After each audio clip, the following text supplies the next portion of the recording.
Okay, here we are, Matthew Russell Lee, Inner City Press, here at the Southern District of New York Courthouse today, Wednesday, June 5th, 2024. Now, we'll start with the Trump docket. There still is one. I mean, of course, there's 3 other cases.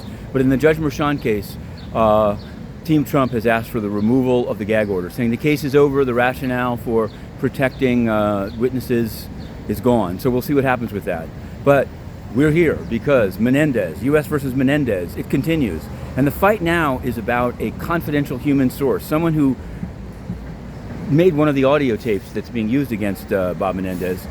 He wants to get impeachment material from the government about the witness, but they say we're not calling the witness. He says he might call the confidential human source, and so he has a right to it. Judge Stein says no, you don't have a right to impeachment material about your own witness, and so there's that.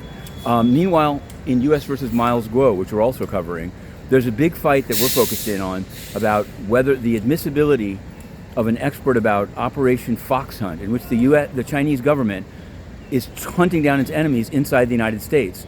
This is going to be curtailed in the trial, and somehow it's related to a case that we reported 2 days ago, but I want to speak about now, which is this Bill Guan, the Epoch Times guy. Now, with the Epoch Times, there's a lot to be said about it, except to say, okay, it may be involved in money laundering, but some see kind of a pattern of these, or a correlation between these 2 prosecutions. And it's something that we're going to be exploring.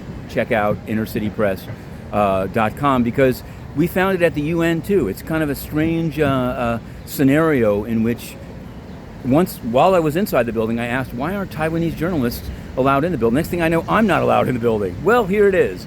And so it goes. Some have asked me, and I wanted to address this, why Inner City Press is not live tweeting U.S. versus Hunter Biden. Well, it's because it's in Wilmington and we're here in New York. Our hands are full here, honestly.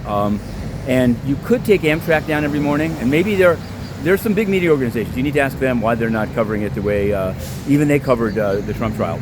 But we're doing our best, and in fact, we reported on some filings in the case, including a reference to Chore Boy, which is a kitchen material like a sponge used to make a screen and filter to smoke crack. Hunter Biden was talking about Chore Boy, but so is David Foster Wallace, one of the finest American writers of recent times. May he rest in peace. So there's that. The United Nations, totally corrupt, not resting, but not in peace. In fact, propagating and proliferating war throughout. Antonio Guterres, a failed Secretary General who bans the press and is one of the largest hypocrites yet seen on the international stage. But we will not rest.